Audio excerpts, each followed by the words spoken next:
Jæja, góðir fundargestir. Vonandi hafið öll notið matarins jafn ríkulega og ég. En þá okkur ekkert að vanbúnaði að hefja dagskrána að nýju. Úrslit úr stjórnarkjöri Öryrkjabandalagsins, aðalmenn til 2 ára eru ljós. Það voru 115 seðlar taldir, því einn hefur ekki skilað sér, skilst mér. 4 seðlar voru ógildir. En atkvæði hafa fallið þannig að í efsta sæti Garðar Sverrisson með 389 atkvæði. Í öðru sæti Arnþrúður Karlsdóttir með 288 atkvæði. Í þriðja sæti Dóra Ingvadóttir með 278 atkvæði.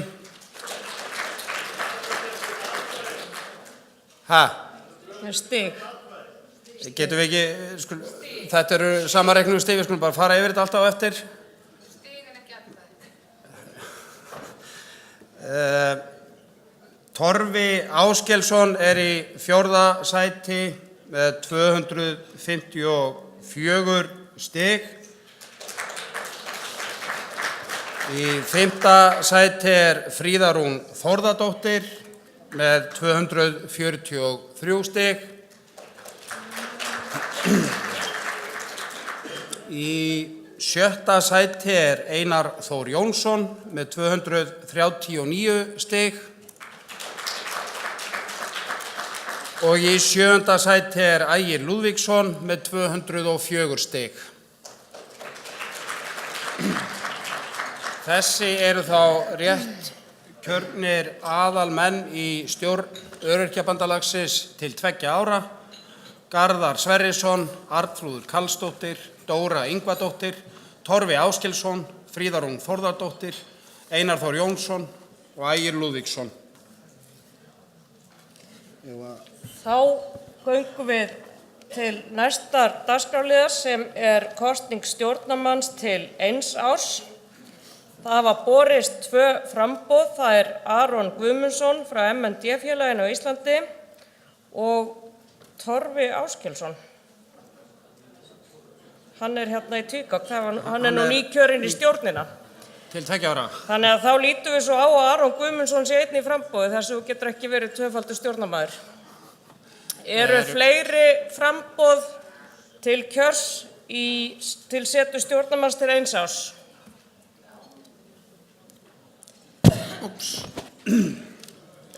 Ég ætla að bjóða fólki að kynna sig. Við erum að biðja ykkur að koma og tilkynna okkur hér framboð og svo fá frambjóðendur 1 mínútu hver til að kynna sig. Byrja bara á Aroni. Ég byrja á því að Aron kemur hérna upp og kynnir sig og á meðan tökum við fleiri framboðum. Aron, gjörðu svo vel.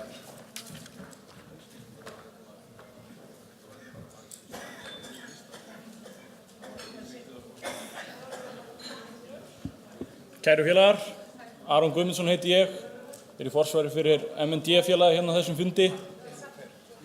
Ég hef ákveðið að bjóða mig fram vegna þess að árið 2012 greinist móðir mín með MND og í fyrra lést hún af völdum sjúkdómsins og ég gaf mér það loforð þegar hún féll frá að ég skyldi halda áfram að vinna með félaginu og berjast fyrir réttindum MND-sjúklinga. En nú sé ég fram á það tækifæri að berjast fyrir okkur öll hérna í þessu félagi vegna þess að þegar að móðir mín greindist þá lentum við því að þetta alvarlegur sjúkdómur sem að tekur mikið á en það var ekki nóg að því við þurftum líka að berjast við kerfið.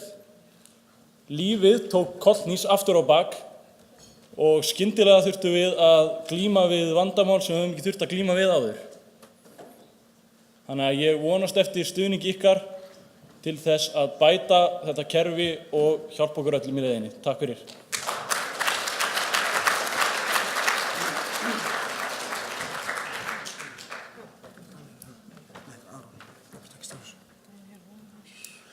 Já, það var borist hér 2, 3, 4, 5 önnur framboð til embættis stjórnarmanns til 1 árs. Já, það er Daniel Ómar Viggósson, Vilhjálmur Hjálmarsson, Þuríður Harpa Sigurðardóttir, Silvi M. Pétursson, Lukuldr og Elín H. Hinriksdóttir. Við skulum fá Eru fleiri? Yfirsást okkur einhver? Nei. ekki fyrirgeðu. Okay. Draga þið tilbaka. Eru fleiri sem gefa kost á sér?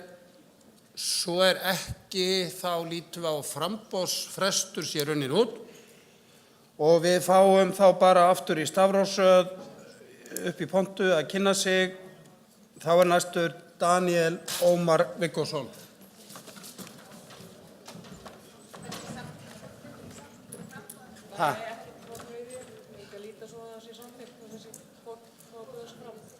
Já, fyrirgefið þig. Ég biðst forláts, við þurfum náttúrulega fornsins vegna að fá samþykki fundarins fyrir að allt þetta fólk megi bjóða sig fram, þrátt fyrir að framboðsfrestur sé útrunninn. Þau sem eru samþykk því gefi merki. Þau sem á móti kunna vera. Það er samþykkt. Daniel, gjörðu svo vel.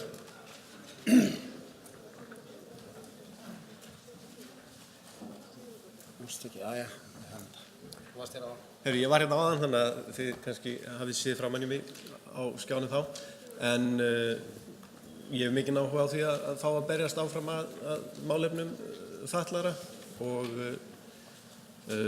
ég á 7 ára gamla son með CP sem hefur í raun kennt mér meira á sínum 7 árum heldur en ég kunni og vissi á þeim 30 árum áður en hann fæddist og ég held áfram að læra í gegnum hann. Takk fyrir mig.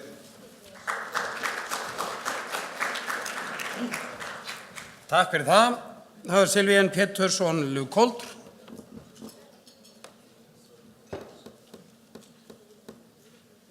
Silvi, má bjóða þér að kynna þig? Á ný? Alltaf gaman að rifja upp gömul og góð kynni. Ja, ég var að kynna mér hérna undan. Ég ætla að bæta með eitt. Mér finnst alveg nauðsynlegt við í Geðhjálp erum með fulltrúa í stjórn þar sem tæplega 40% af öryrkjar eru með geðhrænvandamál að stríða. Svo ég ætla að kjósa eftir, ég ætla að spyrja ykkur að taka þetta alvarlega til greina. Takk fyrir.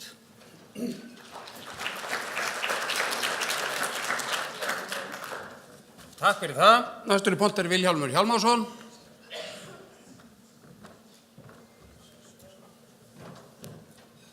Það er bara endurtekið efni. Ég er með athyglisbrest og ég er svona. Þarf ég að segja eitthvað meira? Takk. Takk fyrir það. Þá er það Þuríður Harpa Sigurðardóttir.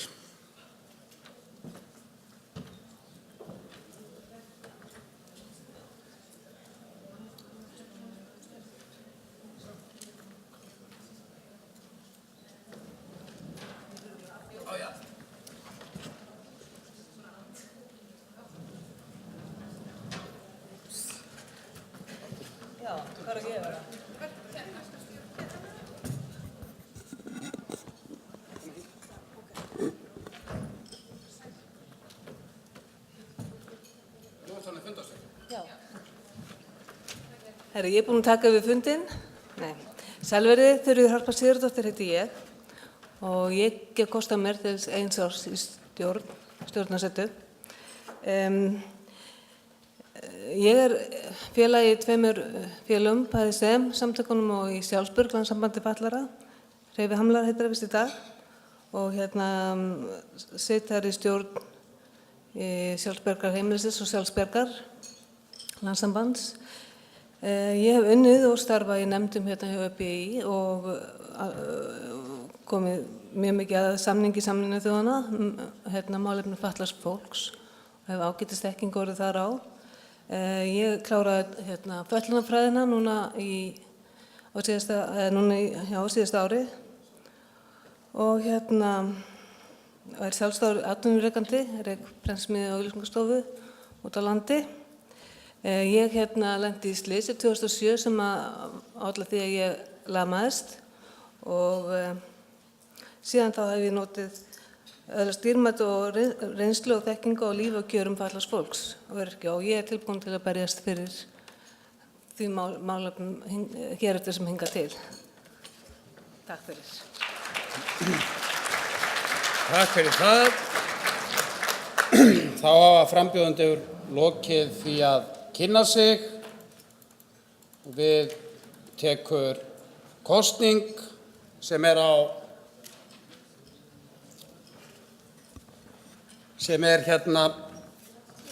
verður framkvæmd á sama hátt og sú síðasta.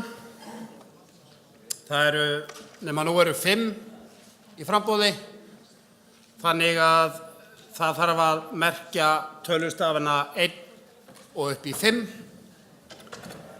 Nei, það er bara verið að merkja við 1 því það er bara eitt sæti sem er verið að kjósa um. Ég biðst forláts. Það þarf bara að merkja við 1. Því að það er bara verið að kjósa um 1 sæti. En ég er ánægður með viðbrögðin sem þetta fékk. Það einfaldar okkur þetta töluvert. Ég ætla að biðja starfsmenn fundarins að dreifa kjörseðlum. Ég vil taka það fram að þið sjáu það þegar þið fáið kjörseðluna að þetta eru 2 blöð heftu saman. Þið þurfið bara að nota fremra blaðið.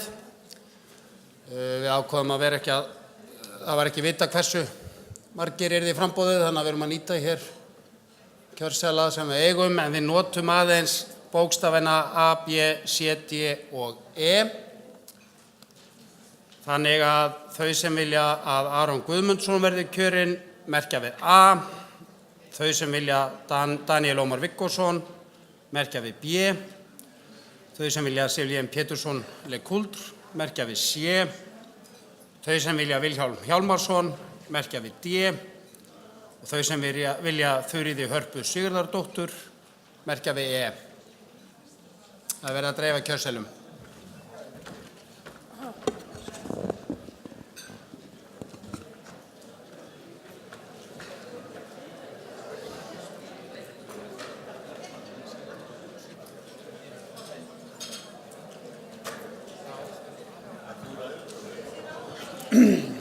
Er einhver sem á eftir að fá kjörseðil? Þarna.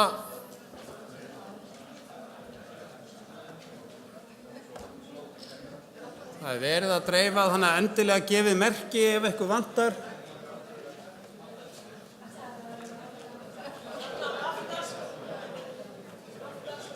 Komið kjörseðil? Það vantar í það minnst að 1 kjörseðil hér upp, eða er hann kominn hérna? Er þetta þinn, Ellen? Nei, afsakið. Er einhver sem að enn vantar kjörseðil? Svo er ekki, þá skulum við bara kjósa og það sem að það er aðeins 1 sæti hér, þá þarf bara að merkja við 1 nafn. Þau sem vilja Aron Guðmundsson merkja við A, þau sem vilja Daniel Ómar Viggósson merkja við B, þau sem vilja Silvín Pétursson Lecoultre merkja við C, þau sem vilja Vilhjálm Hjálmarsson merkja við D, þau sem vilja Þuríði Hörpu Sigurðardóttur merkja við E. Og það gildir það sama hér á áðan, ef þið þurfið aðstoð þá ræðið þið við gefið starfsmönnum fundarins merki.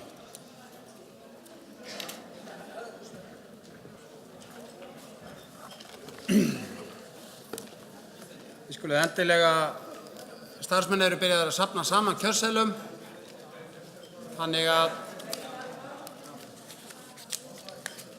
gefið endilega merki ef á eftir að sækja til ykkar kjörseðla. Er einhver sem eiga eftir að skila kjörseðlum? Hann er að koma. Hvað leið hérna?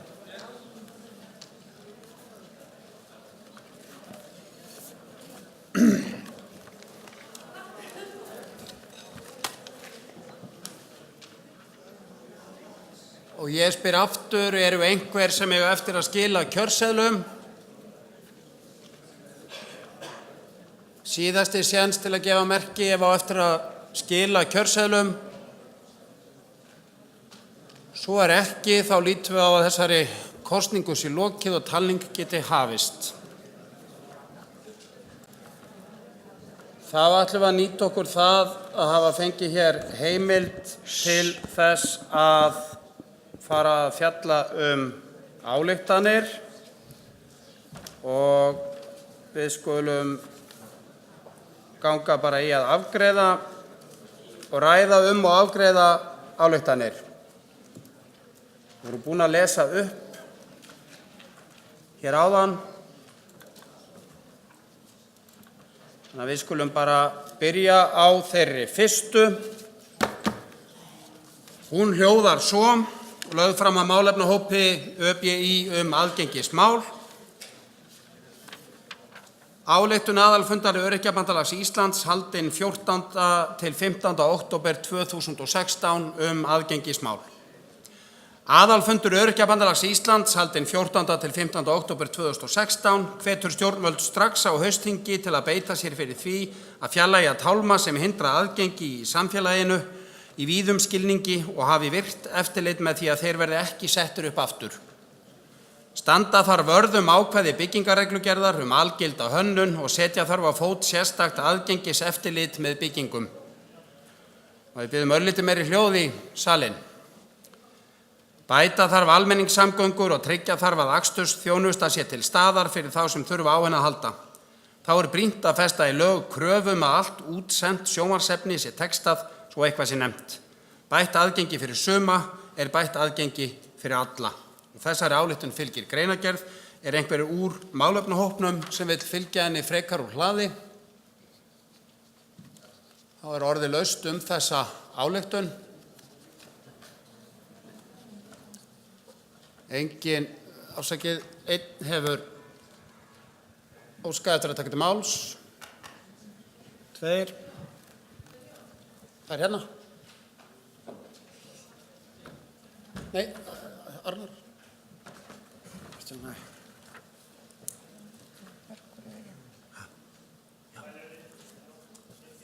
Nei. Halló, já, sælir, Arnar heiti ég og gef frá Samtökunum. Ég var bara að velta fyrir mér hvernig þeir sáu fyrir sér að fylgja þessu aðgengiseftirliti eftir. Ef það getur eitthvað svarað því, eða í stuttu bragði. Takk fyrir þá fyrirspurn. Bergur var búinn að biðja orðið og kannski svo er hægt að svara. Takk fyrir það.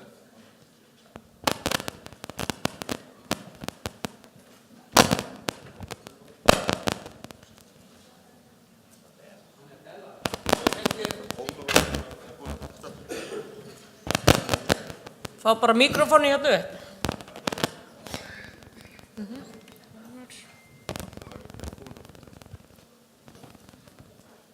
Það er hundur í miðjunum. Ég var einmitt að velta þessu nákvæmlega fyrir mér sem að Arnar Helgi spurði Hvernig ætlum við að fylgja þessu eftir? Ég, Arnar Helgi og Guðjón frá MDR-félaginu fórum á sínum tíma á fund umhverfis- og samgöngunefndar Alþingis og ræddum þessi mál. Nefndin á þinginu var mjög spennt fyrir þessu en síðan hefur afskaplega lítið gerst. Ég sé fyrir mér að það þurfi að taka annan snúning á þessu og fá ráðuneytið okkur í lið. Þetta ætti að vera auðvelt að fá þetta verkefni inn á borð. Það er til eitthvað sem heitir eldvarnareftirlit sem að lokar byggingum standist þær ekki kröfur eldvarnir. Á sama hátt ætti að vera hægt að beita að minnstakosti ákveðnu þvingunum til þess að menn fari eftir eðlilegum skilmálum aðgengi fyrir alla. Síðan vil ég taka einn punkt sem í þessu sem að snýr að almenningssamgöngunum. Fyrir alllöngu síðan eru allar almenningssamgöngur víðast hvar orðnar aðgengilegar öllum. Hér jú, það hægt að taka strætisvagna innan borga og bæja, en leið og þú ætlaðir út fyrir mörk hvers sveitarfélags að þá einhver ósýnilegu veggur sem ekki hægt að komast í gegnum. Það meiri segja þannig að það ekkert að komast frá höfuðborginni og út í gáttina út úr landinu. Gáttin að sjálfsögðu flugstöð Leifs Eiríkssonar. Þarna ganga engar almenningssamgöngur á milli sem aðgengilegar öllum. Það hefur verið líka, svo ég kláraði þetta, það hefur verið líka þannig að í framkvæmdaáætlun var tiltekið að sveitarfélögin hér á höfuðborgarsvæðinu og annars staðar ættu að búa til að minnstakosti ákveðnar stoppleiðir þar sem ættu að ganga aðgengilegir vagnar sem að vissulega er til staðar, en þeir eru náttúrulega ekki aðgengilegar meðan að biðstöðurnar ekki aðgengilegar. Ég hef sendt sveitarfélögunum á höfuðborgarsvæðinu erindi þessa efnis, hvort að menn vil ekki sjá þetta, og í 3 ár hafa sveitarfélögin hummað þetta fram að sér með ótrúlegum tilburðum. Þarna þarf aftur að setjast niður og hreinlega slá í borðið með sveitarfélögunum, því að þetta með innleiðingu samningsins á að vera eitthvað sem á að fara eftir og á að framkvæma. Takk. Takk fyrir það. Rúnar var næstur. Já, fyrirgefðu.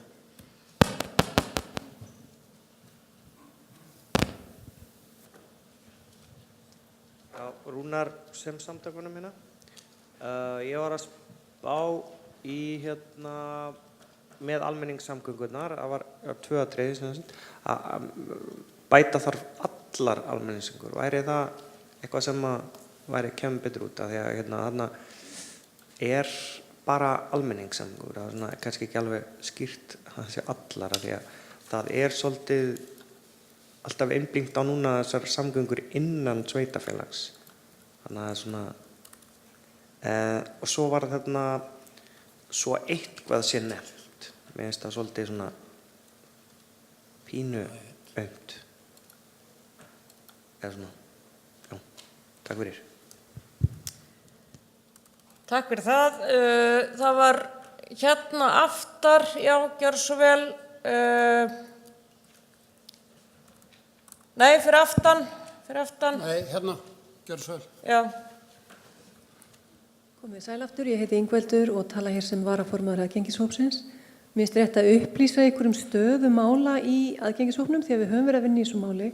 Staða mála sú að við fengum fólk frá slökkviliði höfuðborgarsvæðisins á fund með okkur vegna þess að við sjáum það einmitt fyrir okkur að þetta fari mjög vel með eldvarnaeftirliti og þeir sem komu frá slökkviliðinu voru mjög jákvæðir gagnvart þessu og voru alveg til í að taka þetta að sér, en þeir sögðu að það strandaði á því að sennilega þyrftu þeir svona 2 stöðugildi í viðbót og þar stendur kannski hnífurinn í kúnni akkurat núna. Nú varðandi athugasemd Rúnars orðalagið svo eitthvað sé nefnt, þá var ég nú eiginlega búin að hnjóta það líka, ég sammála því að það skrítið. Já, og næsti hérna rétt fyrir framann, já. Háttvirta samkoma, Jón Þóri Leifsson heiti ég gjaldkeri Parkinsons-samtakanna. Nýja stjórnin sem tekur við, ég vil bara beina þeim tilmæli til hennar að þeir leggist nú á ríkisvaldið. Það hefur verið að stofna hérna alls konar umboðsmenn og það alltaf að stofna umboðsmenn aðgengismála fatlaðra og svo láta hann sjá að þetta sé gert á einhverju viti í framtíðinni. Takk fyrir. Takk fyrir það. Fleiri sem vilja tjá sig þessa ályktun. Ég hef sett hér niður þær beinu tillögur orðalagsbreytingar sem hafa komið fram, að það sé sagt bæta þarf allar almenningssamgöngur. Eru fundargestir sátti við að við stingum orðinu allar hér inni. Já, það Gefa merki bara með grænuspjöldunum. Já. Það sé talað allar almenningssamgöngur. Takk fyrir það. Og svo hafa tveir tiltekið þetta orðalag svo eitthvað sem nefnt. Er einhver úr hópnum sem leggur fram tillöguna sem getur samþykkt að þetta sé einfallega tekið úr? Þið sátt í hópnum? Enginn í hópnum vil tjá sig, en við gerum þá tillögu okkar að það verði tekið út bara þessi setning svo eitthvað sem nefnt. Fundargestir sáttu við það. Takk fyrir það. Þá er hún borin upp svo hljóðandi þessi ályktun. Aðalfundur Öryrkjabandalags Íslands haldinn 14. til 15. október 2016 hvetur stjórnvöld strax á haustþingi til að beita sér fyrir því að fjarlægja tálma sem hindra aðgengi í samfélaginu í víðum skilningi og hafi virt eftirlit með því að þeir verði ekki settur upp aftur. Standa þarf vörð ákvæði byggingarreglugerðar algilda hönnun og setja þarf á fót sérstakt aðgengiseftirlit með byggingum. Bæta þarf allar almenningssamgöngur og tryggja þarf að akstursþjónusta sé til staðar fyrir þá sem þurfa á henni að halda. Þá er brýnt að festa í lög kröfu að allt útsent sjónvarpsefni sé textað. Bætt aðgengi fyrir suma er bætt aðgengi fyrir alla. Og svo fylgir greinargerð. Þau ykkar sem að samþykkja þessa ályktun gefi merki með grænaspjaldinu. Takk fyrir það. Þau sem á móti kunna vera, notið þá rauðaspjaldið. Hún er samþykkt samhljóða með áorðnum breytingum.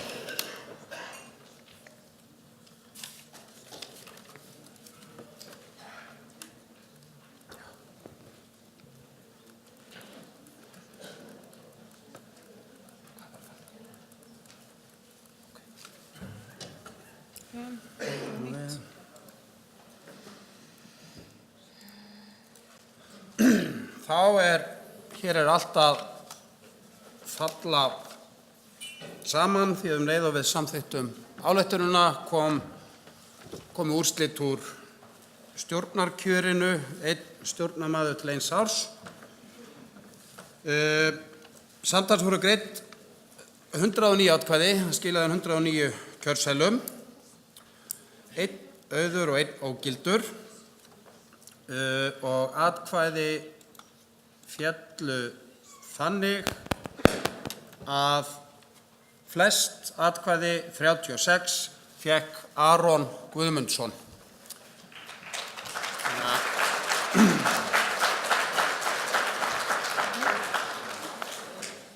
Hann er rétt kjörinn stjórnarmaður til 1 árs.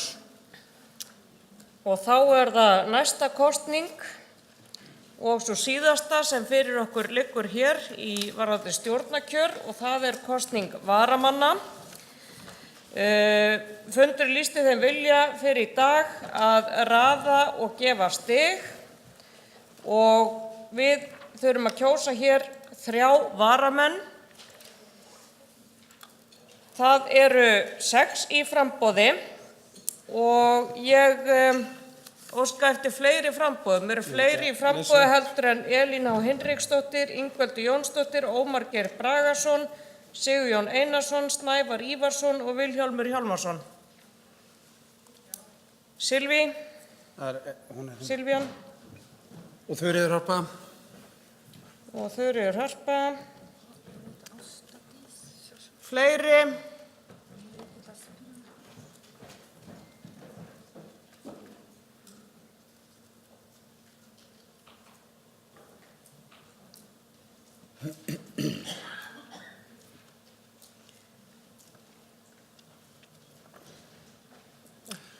Þá lítum við svo á að það séu ekki fleiri framboð.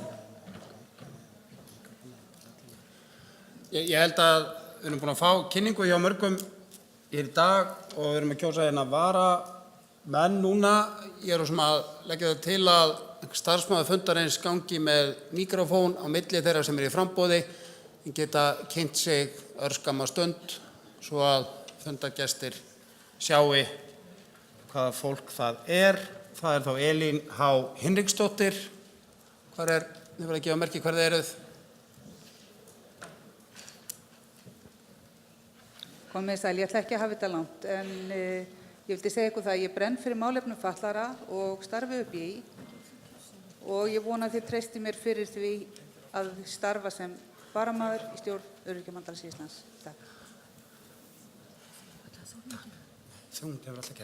Takk fyrir það. Áður en að við höldum lengra niður listan í stafrófsröð þá í annað skipti í röð búið að áminna ljúflega þó fundarstjóra og minna hann á það að hann þarf að leita samþykkis fundar fyrir þeim framboðum sem að bárust hér og við leituðum eftir. Þetta skemmtilegt.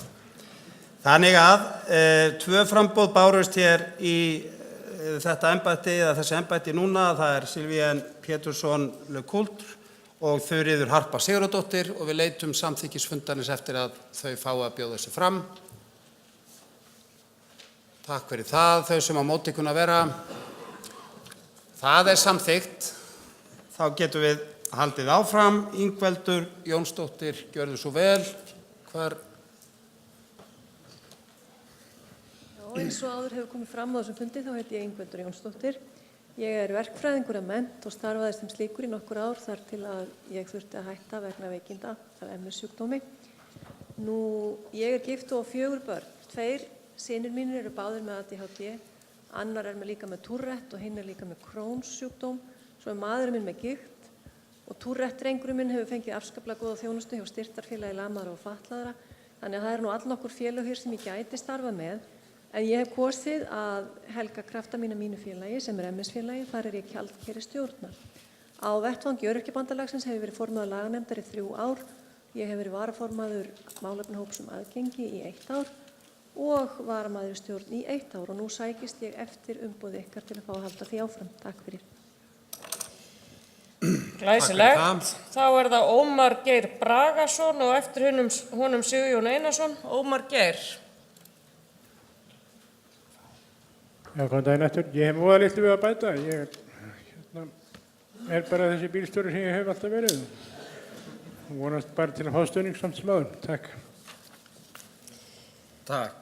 Sigurjón Einarsson og eftir honum Sylvien.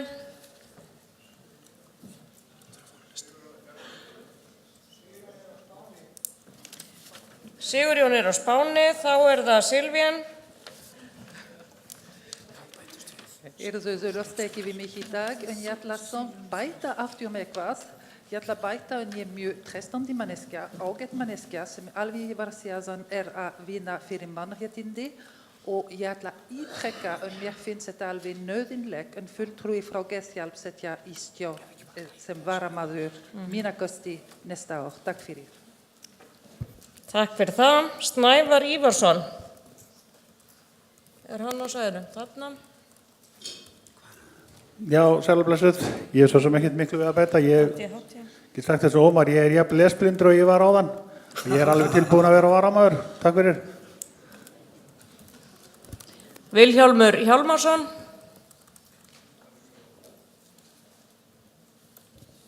Já, ég ennþá sami Vilhjálmurinn og ég eins og ég Takk fyrir það. Ég að setja kjörseðilinn upp því þurfið starfsmenn ekki að gera það. Takk. Og þá það Þuríður Harpa Sigurðardóttir. Hérna framalega.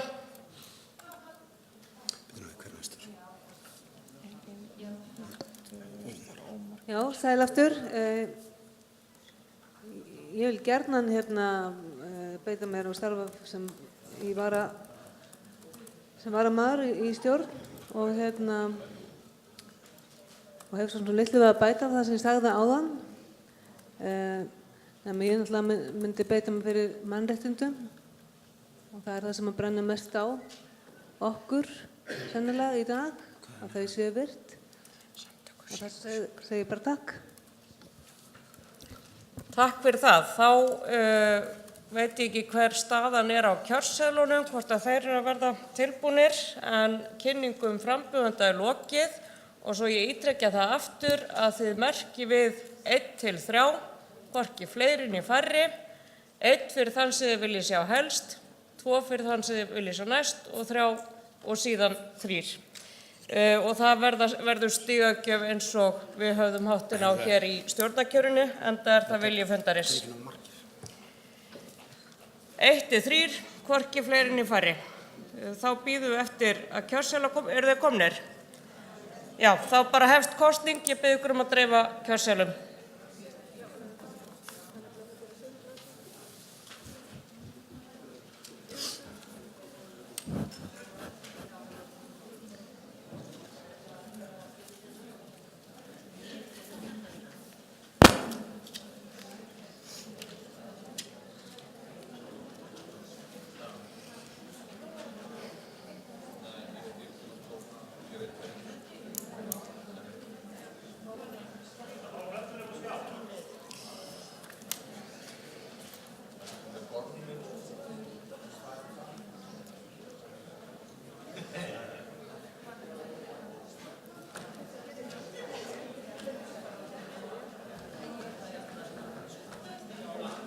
Já.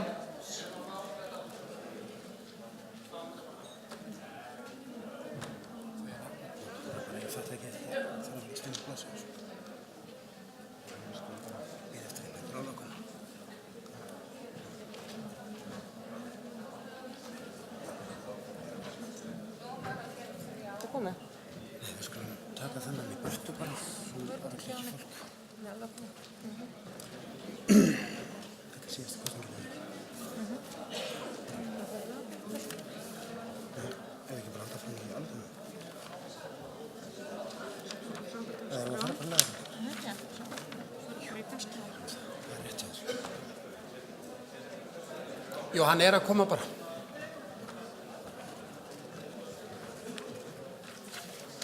Kjörseðlar er alveg að koma, þannig að, eru þið byrjuð að dreifa?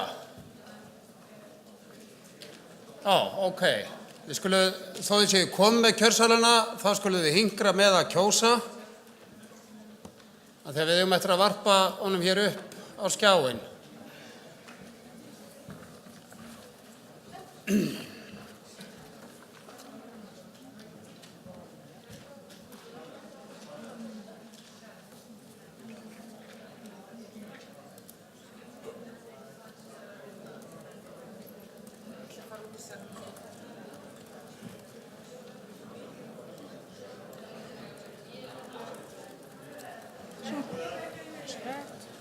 Þetta er allt á leiðinni.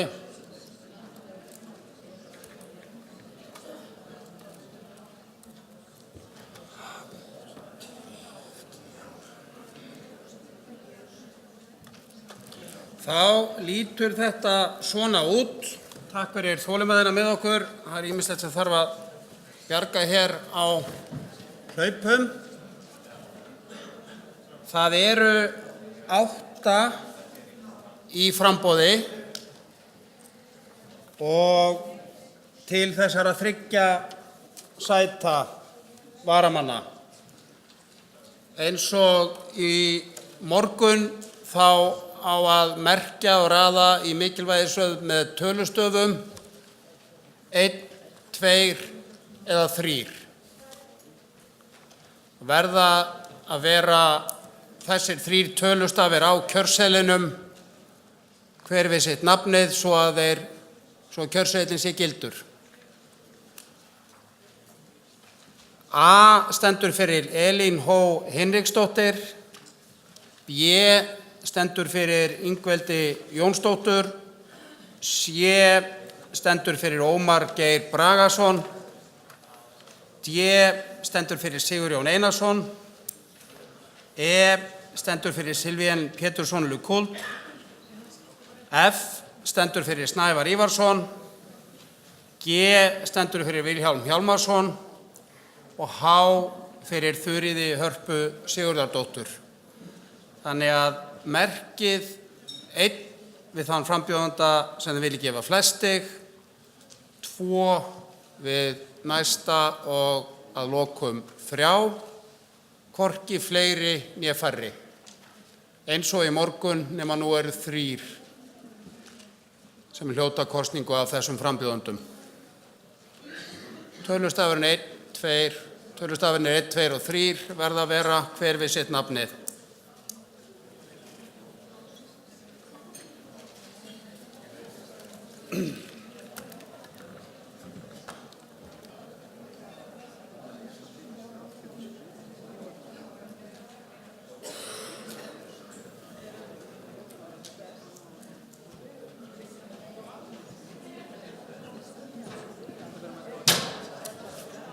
Þetta gengur vonandi vel.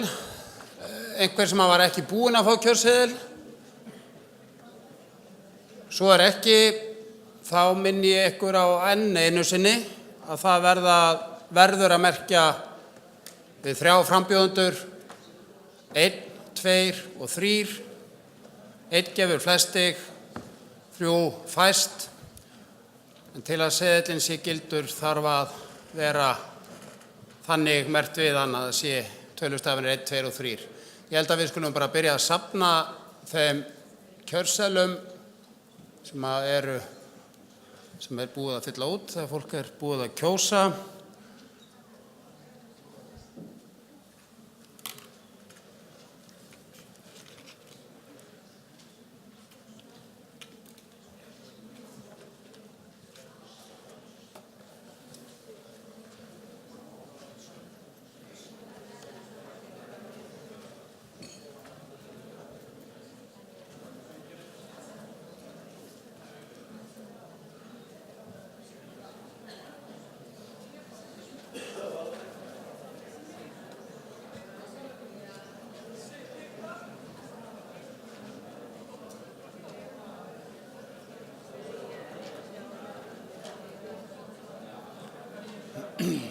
Endilega gefið starfsfólki merki að þið séu með kjörseðla sem þurfa að skila inn.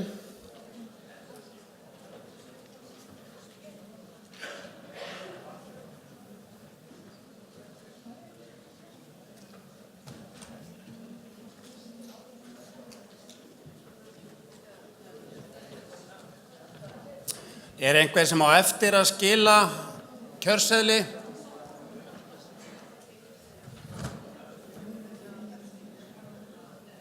Loka tækifærið. Einhver sem á eftir að skila kjörseðli? Svo ekki og þá getur talning hafist. Þessari kosningu þá lokið. Þetta voru síðustu kosningarnar sem við förum í dag í embætti. Þannig að nú göngum við einfaldlega til dagskrár. Og þá komið að lagabreytingunum. Það töluvert verk fyrir höndum. Ég bið fólk að vera með lög Öryrkjabandalagsins uppi við og þær breytingatillögur sem hefur verið dreift með fundagögnunum. Við ætlum að fá hérna í upphafi Við ætlum að fá hana Ingveldi Jónsdóttur sem formaður laganefndar til að kynna afrakstur nefndarinnar sem liggur fyrir. Gjörðu svo vel, Ingveldur.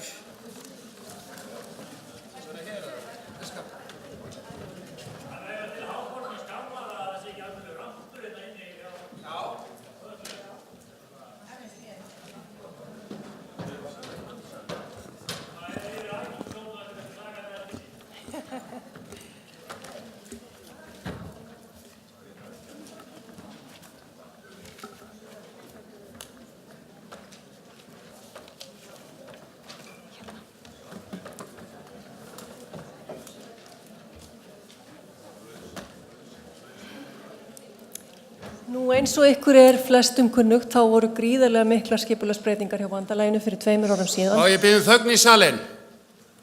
Og fyrir þau ykkar sem eru ný hérna, þá kannski rétt að rifja aðeins upp því að hluti af þessum breytingatillögum svona snurfusun á þeim breytingum sem voru gerðar fyrir 2 árum.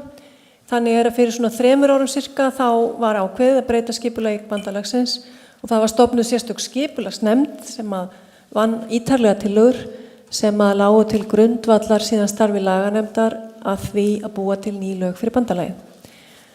Nú, eins og ég sagði áðan, hluti af þeim breytingum sem við erum að ræða núna svona snurfusun á því starfi. Fyrsta greinin sem við leggjum til að verði bætt aðeins við 5. greinin. Það varðandi inntöku nýrra aðildarfélaga.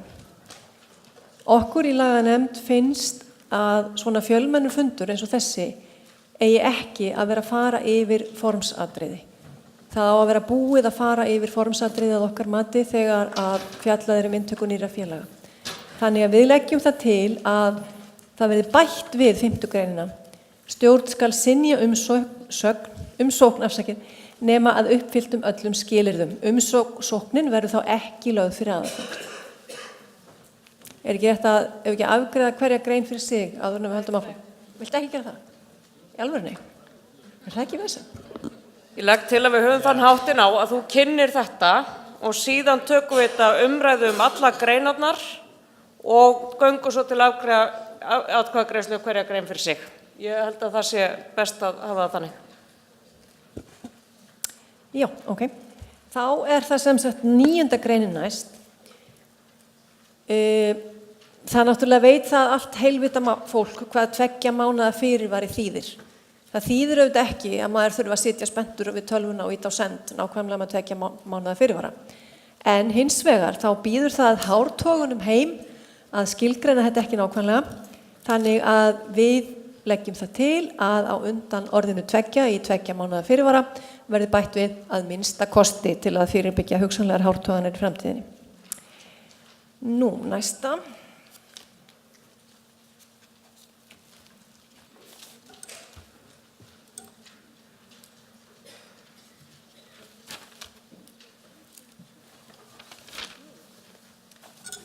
Næst það tillaga okkar við breytingu við 10. grein. Býttu nú við, hvað var þetta aftur? Já, þetta snýst vara aðalfundar fulltrúa. Í núverandi lögum gert ráð fyrir því að aðildarfélögin þurfi að tilnefna jafnmarga varamenn og aðalmenn. Þetta náttúrulega í flestum tilfellum óþarfi, það frekar ólíklegt að allir aðalmenn forfallist. Fyrir nú utan það að fyrir mörg hinna smærri félaga þá hefur þetta verið frekar snúið. Þannig að við ákváðum að leggja þetta bara í hendur aðildarfélagana hvort og hversu marga varafulltrúa þau myndu tilnefna. Þannig að, sem sagt, það dettur út orðið jafnmarga í þessari grein. Nú, já, síðan í sömu grein, þá einmitt arfur af þessum skipulagsbreytingartillögum sem ég ræddi áðan. Í upprunalegri tillögu skipulagsnefndar var gert ráð fyrir því að þessi aðalfundur yrði haldinn að vori og þá hefði náttúrulega verið strembnara fyrir aðildarfélögin að skila ársskýrslu og slíku. Þannig að við settum stuttan frest af tillitssemi við aðildarfélögin. Núna þegar að aðalfundurinn haldinn að hausti þá bara sjálfsagt mál að samræma alla frestina þannig að þeir verði þá allir 6 vikur en ekki styttri 3 vikna fresturinn fyrir ársskýrsluna eins og var í upprunalegu tillögunum. Nú, síðan það, já, það meira við 10. grein, já.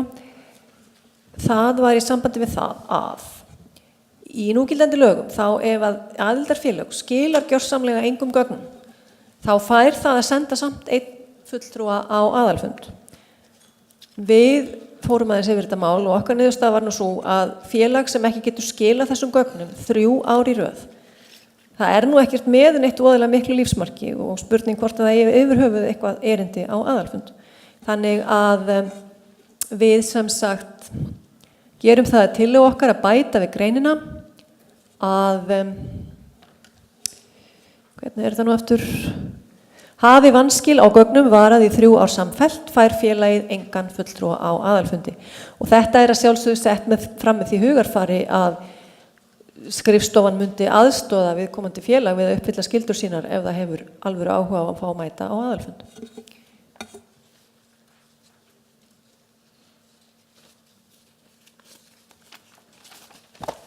Þá erum við komin að breytingartillögu okkar við 11. grein. Já. Nú stjórn bandalagsins starfar í umboði aðalfundar og þar af leiðandi eðlilegt að aðalfundur ákveði kjör hennar. Þannig að við leggjum það til að það verði bætt við dagskrá aðalfundar lið sem heitir þóknun fyrir stjórnarsetu. Ekkert meira það að segja finnst mér.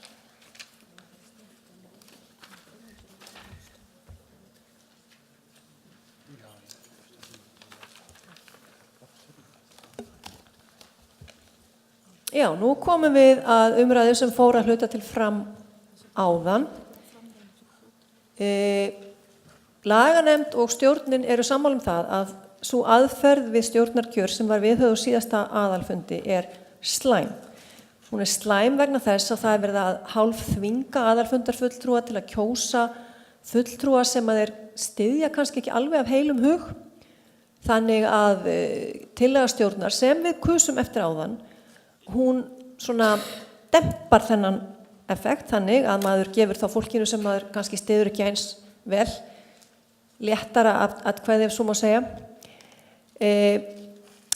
Eins og var gert síðast, þá þurfti fólk að merkja X við 7 frambjóðendur ef það voru 7 sæti í boði og þetta getur boðið heim alls konar strategískum pælingum sko, segjum sem dæmi að einhver aðalfundarfulltrúi styðji af heilum hug 5 manneskjur og svo er hann hálfþvingaður til að merkja við 2 viðbútt og þá stendur hann frammi fyrir því að atkvæðin svona sem hann er hálf píndur til að gefa jafnvel fella hans uppáhaldsfólk og þá getur hann farið í mjög djúpar strategískar pælingar og farið að velta því fyrir sér já ég ætti nú kannski að merkja við einhvern sem bara á ekki séns til að hann felli nú ekki minn mann sko og þegar fólk er farið að hugsa svona þá geta mjög skrýtnir hlutir gerst jafnvel getur einhver dottið inn í stjórn sem enginn hefur áhuga á að fá þangað þannig að við fórum bara alla leið og leggjum til að einfaldlega fari inn í lög bandalagsins kjósa má allt að jafnmarga frambjóðendur og þau sæti sem í boði eru hverju sinni en við leggjum það til að áfram verða einfaldlega merkt við frambjóðendur en fólk þurfi ekki að forgangsraða þeim. Eftir því sem ég best veit er ekki komin fram önnur til það ekki rétt hjá mér. Þannig að þá erum við ekkert að fjalla um aðra möguleika fyrir að þeir koma fram sem að mér finnst ekki ólíklegt að þeir geri en það er kannski síðari tíma vandamál. Nú, hvað var næst? 12. greinin. Já, þetta er áfram 12. grein. Okay. Þannig að við leggjum til að það bætist við 12. greinina kjósa má allt að jafnmarga frambjóðendur og þau sæti sem í boði eru hverju sinni. Þannig að við leggjum til mun einfaldari aðferð heldur en þá sem við notuðum áðan. Nú, já, einmitt. Okkur finnst ekki eðlilegt að svona svokallað sólarlagsákvæði gildi suma kjörna fulltrúa og ekki aðra. Það eru sólarlagsákvæði á stjórnarmönnum. Stjórnarmenn mega bara vera 6 ár samfellt samkvæmt núgildandi lögum. Þannig að okkur fannst rétt að setja bara sólarlagsákvæði á alla. Þannig að við stingum upp á því að við 13. grein laganna bætist setningin kjörnefndar menn geta setið að hámarki 3 heil kjörtímabil samfellt. Nú sólarlagsákvæði almennt hafa auðvitað bæði kost og galla. Það er oft sagt nýir vendir sópa best og það er náttúrulega eitthvað til í því. En svo má líka segja að þarna sé verið að kasta ákveðinni reynslu og þekkingu á glæ. Þannig að þessi sjónarmið togast náttúrulega á. En þarna er náttúrulega verið að tala samfellda setu. Þannig að ef einhver þarf í framtíðinu að hætta vegna sólarlagsákvæðis og finnur eftir það að það sé mjög mikilvægt að hann snúi aftur til þessara starfa, nú þá getur hann bara komið aftur og boðið sér fram og byrjað á nýju tímabili. Sem sagt, við stingum upp á því að við 13. grein bætist kjörnefndar menn geta setið að hámarki í 3 heil kjörtímabil samfellt.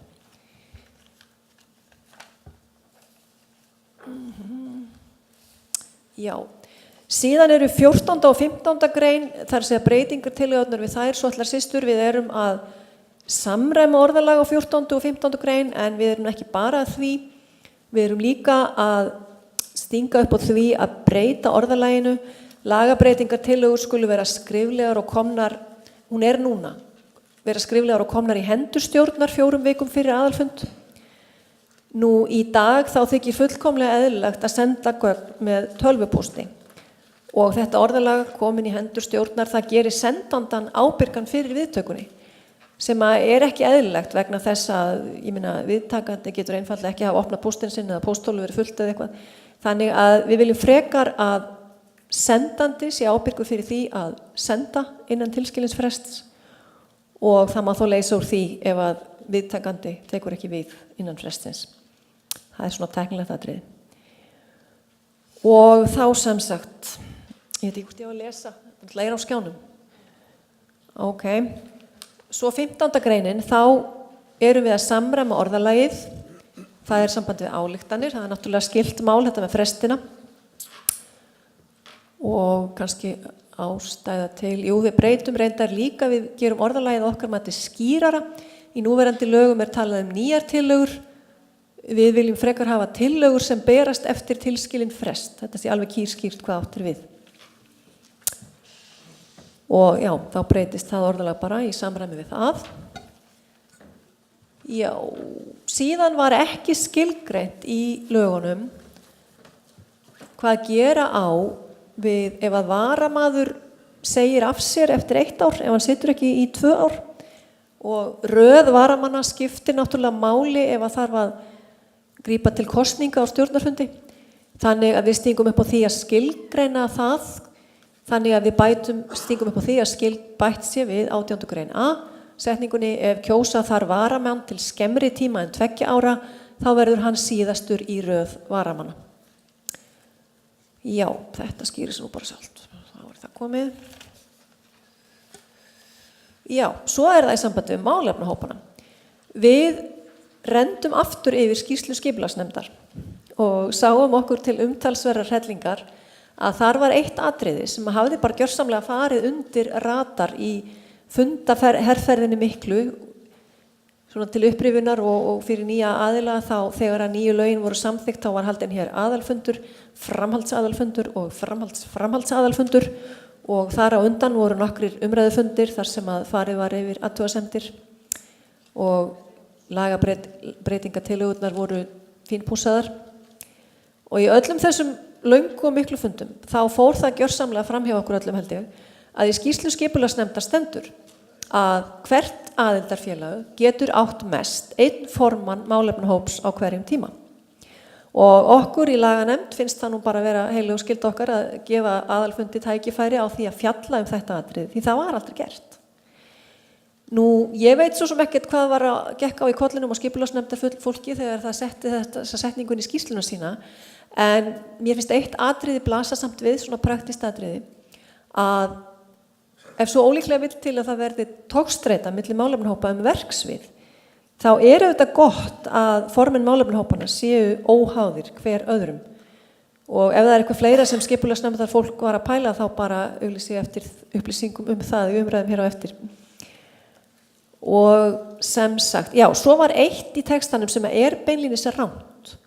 Það stendur í núverandi texta að málefnahóparnir eigi að sinna stefnumótun. Það er bara ekki rétt vegna þess að það er stefnuþing sem sinnir stefnumótun. Málefnahóparnir eru meira svona vinnudýr að framkvæma stefnuna. Þannig að við leggjum til að orðin að stefnumótun í öðrum málslið fyrstu málsgreinar 23. greinar falli burtu.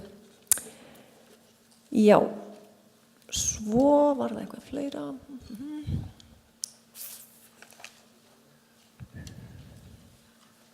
Já, svo er það umfjöllun laganefnd í 24. grein. Við getum náttúrulega ekki undanskilið okkur sjálf sólarlagsákvæði þannig að við stingum auðvitað upp á því fyrir okkur líka. Og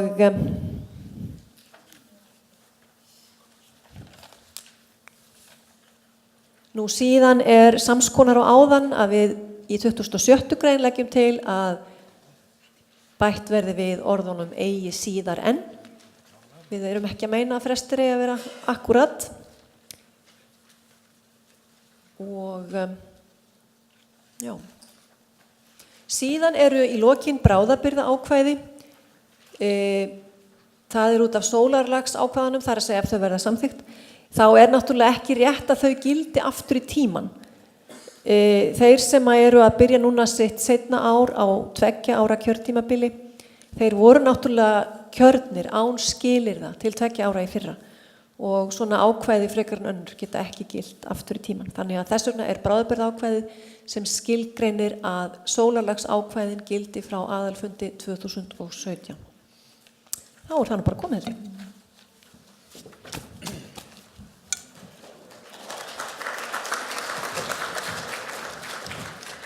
Takk fyrir það. Þá er orðið laust þessar lagabreytingartillögur.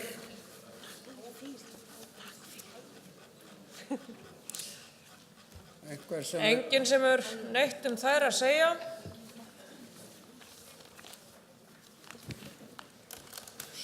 Svo virðist ekki vera. Þannig að við skulum einfallega ganga þá til atkvæðagreiðslu.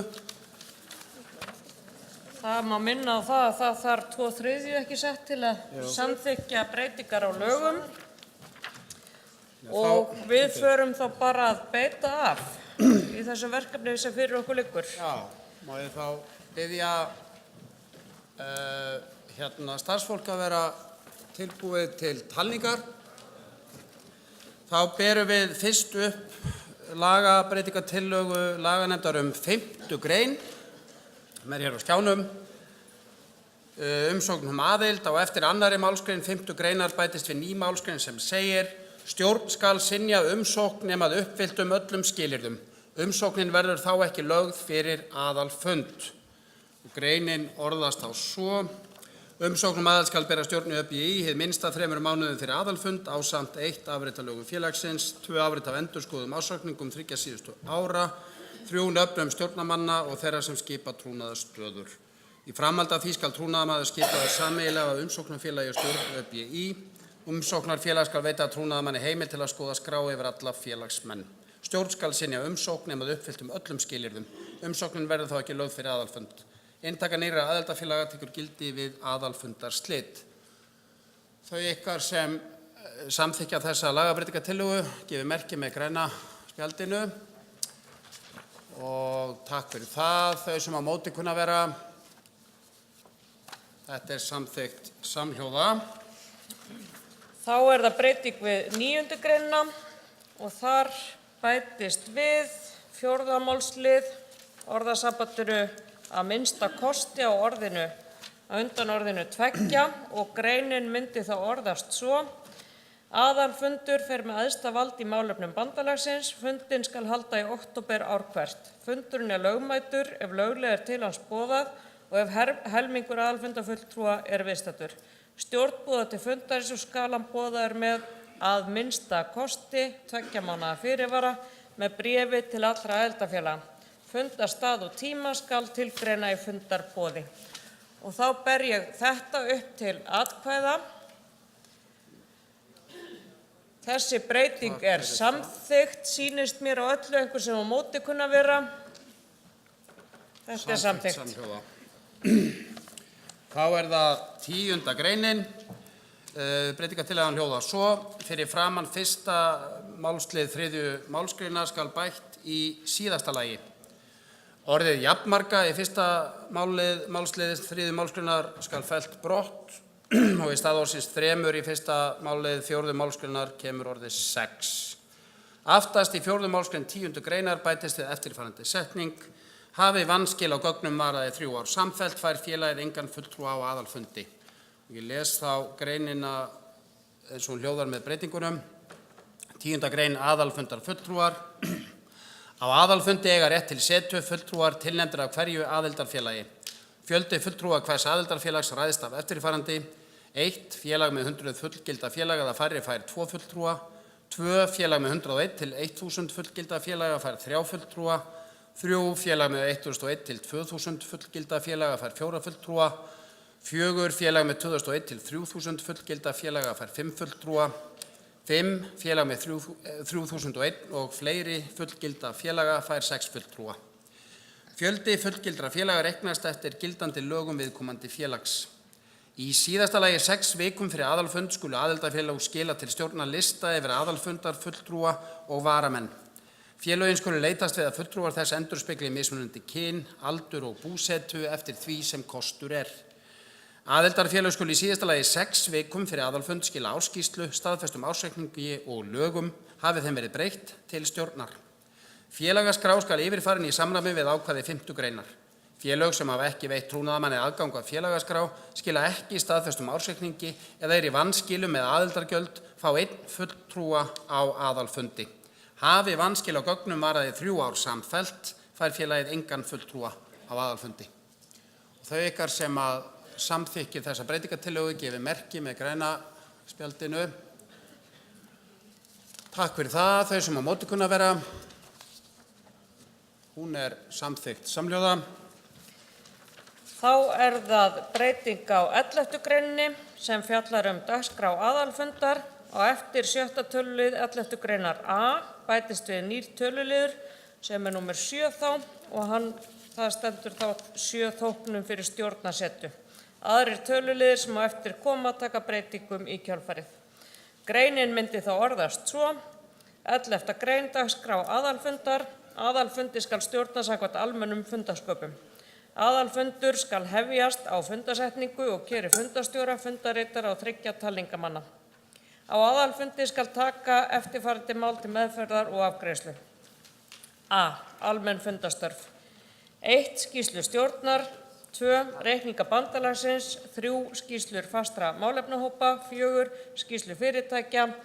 5. Stefnu og starfsáætlun stefnuþings. 6. Ákvörðun aðildagjalda og 7. Ákvörðun þóknum fyrir stjórnarsetu. B. Kosningar í stjórn samkvæmt 18. grein A til 2 ára. 8. Kosning formanns. 9. Kosning varaformanns. 10. Kosning gjaldkera. 11. Kosning formanna fastra málefnahópa. 12. Kosning stjórnarmanna. 13. Kosning varamanna. C. Aðra kosninga til 2 ára. 14. Kosning 5 manna kjörnefndar. 15. Kosning 5 manna laganemndar. 16. Kosning 2 skoðunarmanna reikninga og 2 til vara. D. Lagabreitingar, aðildarumsóknir, ályktanir og öðrum mál. 17. Lagabreitingar, 18. aðildarumsóknir, 19. ályktanir aðalfundar og 20 önnur mál. Ég ber þessa breytingu upp til atkvæða. Þau sem samþykk eru. Þau sem á móti kunna vera. Þessi grein er samþykkt. Þá það tillaga að breytingu á 12. grein, kjörgengi og atkvæðagreiðslur. Við bætist ný málsgrein í lok greinarinnar. Kjósa má alltaf jafnmarga frambjóðendur og þau sæti sem í boði eru hverju sinni. Greinin hljóðar þá svo: 12. grein, kjörgengi og atkvæðagreiðslur. Fulltrúar aðildarfélaga hafa atkvæðisrétt og eru kjörgengir á aðalfundi. Í öllum málum ræður einfaldur meirihluti ef ekki kveðið á annað í þessum lögum. Atkvæðagreiðslur skulu vera leynilegar sé þess óskað. Hafi 2 eða fleiri frambjóðendur hlotið jafnmörg atkvæði og röð þeirra skiptir máli ræður hlutkesti nema tillaga komi fram annað. Kjósa má alltaf jafnmarga frambjóðendur og þau sæti sem í boði eru hverju sinni. Þau ykkar sem styðjið þessa breytingartillögu gefi merki með græna kortinu. Takk. Þau sem á móti kunna vera. Þetta er rauða. Þetta er samþykkt með þorra atkvæða gegn 1. Talandi kosningar. Hér er einmitt að koma úrslit kosninga. Það var Já, eitt satt hjá í síðasta.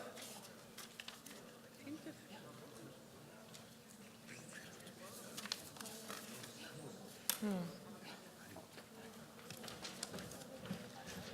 skulum skjóta hér inn úrslitum kosninga. Talin voru 106 atkvæði, 2 voru ógild. Það var,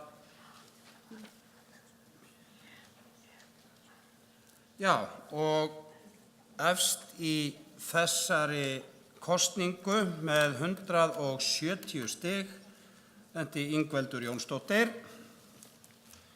Í öðru sæti með 106 stig Sylvien Pétursson Lecoultre og í þriðja sæti með 91 stig Elín Hó Hinriksdóttir. Þær teljast þá réttkjörnir varamenn í stjórn Öryrkjabandalags Íslands, Ingveldur Jónsdóttir, Sylvien Pétursson Lecoultre og Elín Hó Hinriksdóttir.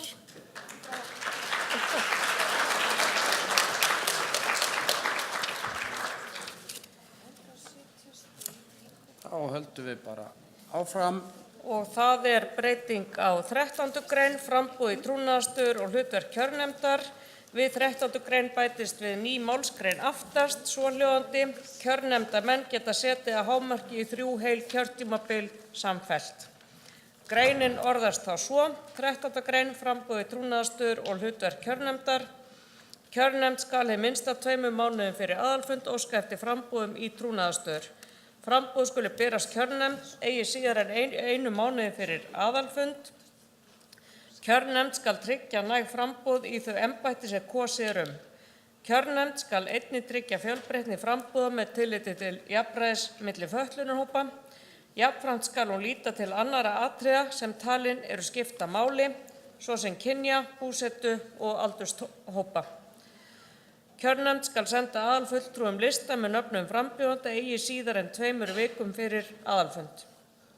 Allir frambjóðendur eiga sama rétt á að kynna sig, þar á meðal á aðalfundi. Berist framboð of seint eru þau háð samþykki aðalfundar. Kjörnefndamenn geta setið að hámarki í 3 heil kjörtímabil samfellt. Og ég ber þetta upp til atkvæða, þau sem samþykki eru þessari breytingu. Þau sem á móti kunna vera, einhver hjáseta, gulu miðarnir. Fínt, þá er þetta samþykkt með öllum greiddum atkvæðum. Þá erum við komin í 14. grein lagabreytinga.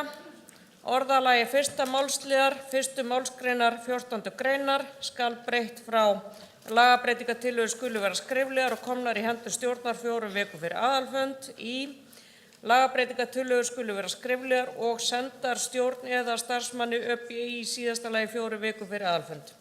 Einnig skal orðið þær koma í stað orðalagsins framkomnar tillögur. Greinin hljóðar þá svo: 14. grein lagabreytingar. Lagabreytingatillögur skulu vera skriflegar og sendar stjórn eða starfsmanni ÖBÍ í síðasta lagi 4 vikum fyrir aðalfund.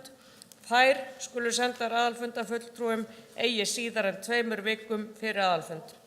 Lagabreytingin þarfnast samþykkis að minnstakosti 2/3 atkvæðisbærra aðalfundarfulltrúa. Og ég ber þetta upp. Ummælin eru búin, er þetta atkvæðagreiðsluna? Nei, þessa lagabreytingatillögu. Umræður eru búnar. Ákveðum á umræður alla lagabreytingatillögur áðan. Þannig að við berum þetta upp. Þau sem samþykkt eru, gefi merki. Þau sem á móti kunna vera. Einhver sem vil sitja hjá. Þetta er samþykkt með öllu greiddum atkvæðum. Þá er það 15. greinin, ályktanir aðalfundar. Lagt er til að orðalagi 1. málsliðs 1. málsgreinar 15. greinar skuli breytt frá tillögur að ályktunum sem leggja á fyrir aðalfund skulu bera stjórn 4 vikum fyrir aðalfund í tillögur að ályktunum sem leggja á fyrir aðalfund skulu vera skriflegar og sendar stjórn eða starfsmanni ÖBÍ í síðasta lagi 4 vikum fyrir aðalfund. Í 1. málslið 3. málsgreinar ákvæðisins skal orðalagið 9 tillögum fellt brott og orðin tillögum sem berast eftir tilskilinn frest koma þess í stað. Greinin hljóðar þá svo: 15. grein, ályktanir aðalfundar. Tillögur að ályktunum sem leggja á fyrir aðalfund skulu vera skriflegar og sendar stjórn eða starfsmanni ÖBÍ í síðasta lagi 4 vikum fyrir aðalfund. Þær skulu sendar aðalfundarfulltrúum eigi síðar en 2 vikum fyrir aðalfund. Tillögum sem berast eftir tilskilinn frest er hægt að koma á dagskrá aðalfundar með samþykki að minnstakosti 2/3 atkvæðisbærra aðalfundarfulltrúa.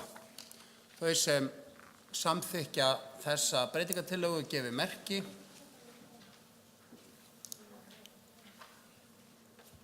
Takk. Þau sem á móti kunna að vera. Hver hjáseta er samþykkt með öllum greiddum atkvæðum og einni hjásetu. 18. grein. A. Kosning og hlutverk stjórnar. Við 2. málsgrein 18. greinar A bætist við 1 málsliður sem segir: ef kjósa þarf varamann til skemmri tíma en 2 ára verður hann síðastur í röð varamannana. Greinin hljóðar þá svo: 18. grein stjórn. A. Kosning og hlutverk stjórnar. Stjórn samanstendur af 19 stjórnarmönnum, formanni, varaformanni, gjaldkera, 5 formönnum fastra málefnahópa og 11 öðrum stjórnarmönnum.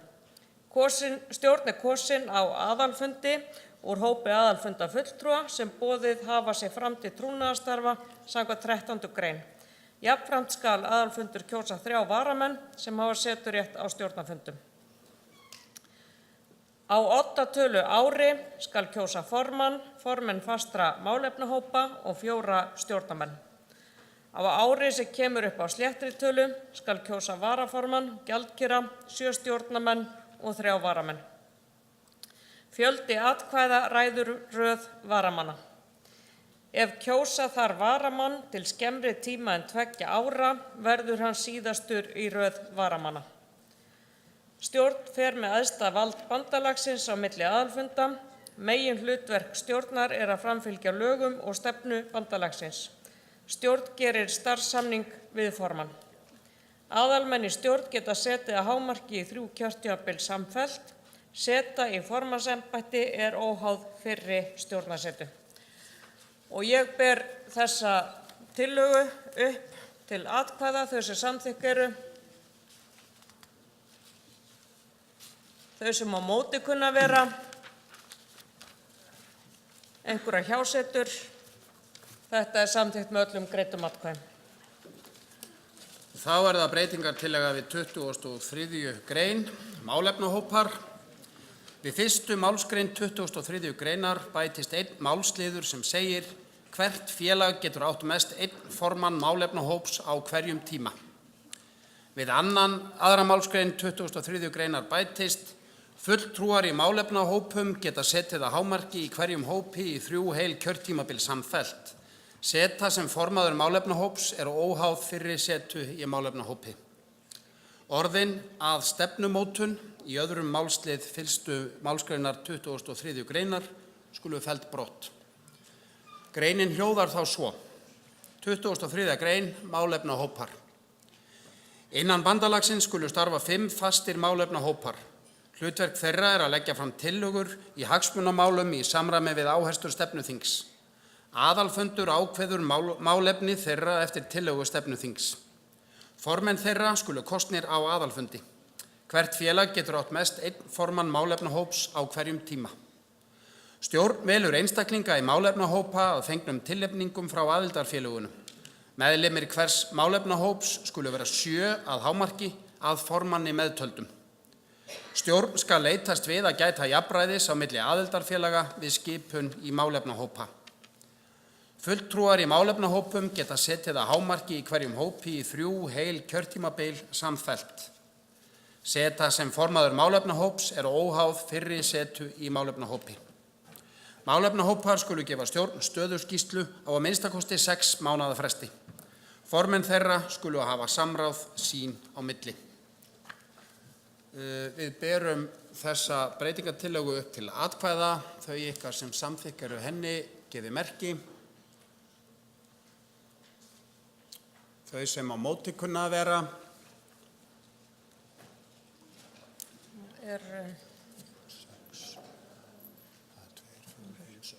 Hún er samþykkt með þorra atkvæðum gegn 7. Þá erum við komin í 24. grein, laganefnd. Við 24. grein bætist einn málsliður sem segir: laganefndarmenn geta setið að hámarki í 3 heil kjörtímabil samfellt. Og greinin hljóðar þá svo: 24. grein, laganefnd. Innan bandalagsins skal starfa laganefnd. Hún vinnur að lagfæringum og breytingum á lögum ÖBÍ. Laganefndarmenn geta setið að hámarki í 3 heil kjörtímabil samfellt. Og ég ber þessa tillögu upp til atkvæða, þau sem samþykk eru. Þau sem á móti kunna vera. Og þetta er samþykkt með öllum greiddum atkvæðum og ég sé enga hjásetu. Það er ein hjáseta.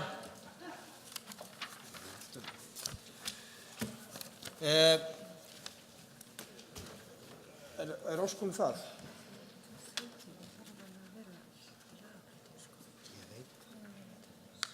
Ég ætla að biðja ykkur að hafa þolinmæði með okkur hér til að allt sé á hreinu fyrir bókhaldið. Þá ætlum við að fá að endurtaka hér atkvæðagreiðslu til að fá, ég ætla að biðja starfsmenn að telja.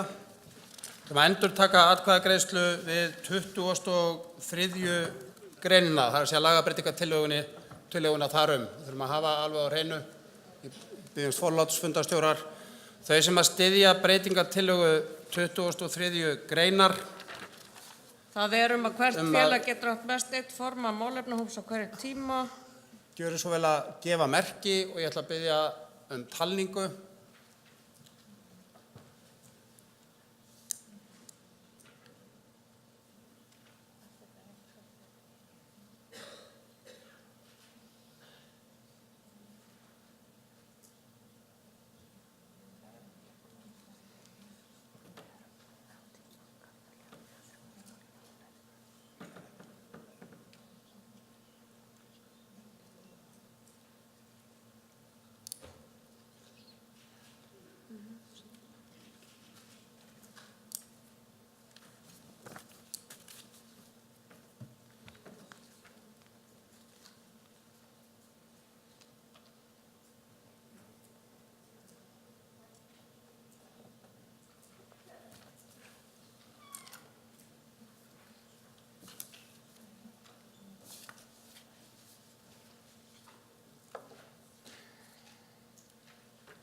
Talningu lokið.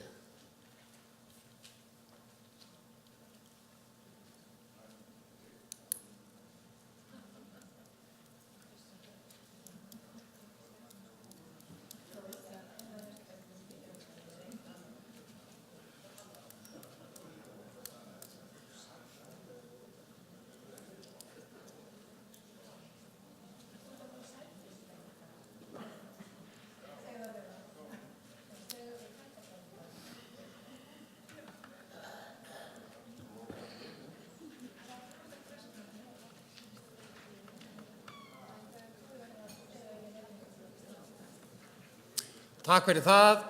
Þau ykkar sem á móti kunna að vera, gefið merki með rauða spjaldinu.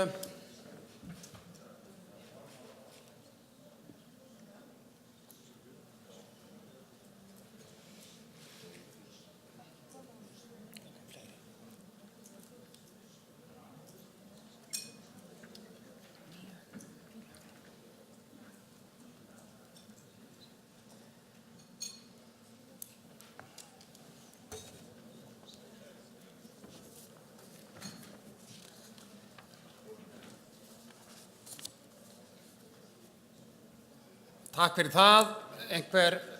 Þau sem að kjósa sitja hjá, geta gefið gula spjaldið. 2.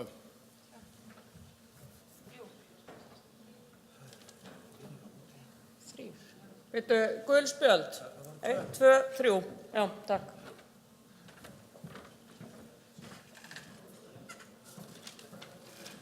Þessi grein er samþykkt með 82 atkvæðum gegn 9, 3 sitja hjá. Þá erum við komin í 26. grein reikningsár. Orðin eigi síðar en skal bætt við inn á milli orðanna aðalfunda fulltrúum og 2 í 3. málslið 27. greinar. Greinin orðast þá svo: 26. grein reikningsár og ársreikningar. Reikningsár bandalagsins er almanaksárið. Endurskoðaðir ársreikningar skulu lagðir fyrir stjórn sem leggur þá fyrir aðalfundi fullnaðar afgreiðslu. Endurskoðaðir reikningar skulu liggja fyrir eigi síðar en 3 vikum fyrir aðalfund og skulu sendir aðalfunda fulltrúum eigi síðar en 2 vikum fyrir aðalfund. Og ég legg þetta í dóm fundarins, þessi samþykki eru þessum breytingum.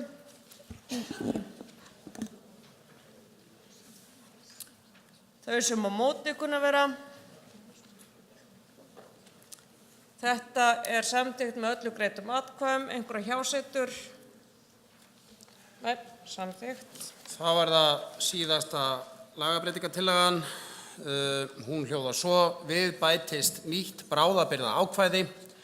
Tímabil þau sem nefnd eru í 4. málslið 4. málsgreinar 10. greinar, 4. málsgrein 13. greinar, 2. málsgrein 23. greinar og 24. greinar gilda frá aðalfundi 2017. Þau ykkar sem samþykkt eru þessu bráðabirgða atkvæði gefið merki.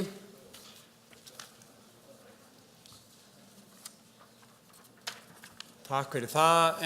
Þau sem móti kunna að vera gefið merki Hún er samþykkt með öllum atkvæðum gegn einu, eða þorra atkvæðum gegn einu. Kæra þakki fyrir þetta. Þá skulum við formsins vegna bera lögin upp svo breytt í heild sinni. Og hefst á lesturinn. Þau sem samþykkja lögin í heild sinni svo breytt gefi merki. Þau sem á móti kunna vera. Glæsilegt. Þá erum við búin að afgreiða lagabreytingar.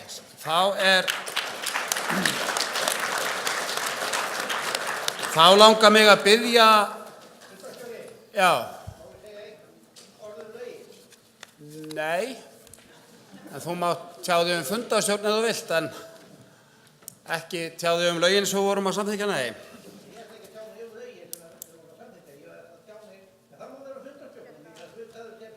Já, þú mátt skammast í fundarstjórum eða hrósa ef þú vilt, en þú getur ekki tjá þig efnisatriði málsins sem við vorum að samþykkja, því miður. Til þess voru nægt tækifæri. Já, það sem ég ætlaði kannski, það gekk svo hratt fyrir sér að mælendaskránni í funda lagabreytingarnar að ég var ekki búinn að finna greinina sem ég ætlaði að ræða Þannig að það sem ég ætlaði að segja er að ég er með ábendingar til laganefndarinnar það að varamenn í stjórn verði kosnir á hverju ári. Og þá er ég að hugsa það að við vorum að breyta lögunum vegna gera ákvæði það hvernig það ætti að kjósa ef einhver gengi upp. Og svo líka það ef að virkur varamaður kemur inn í stjórn, þá getur hann ekki boðið sér fram í stjórn fyrir eftir 2 ár, samkvæmt lögunum.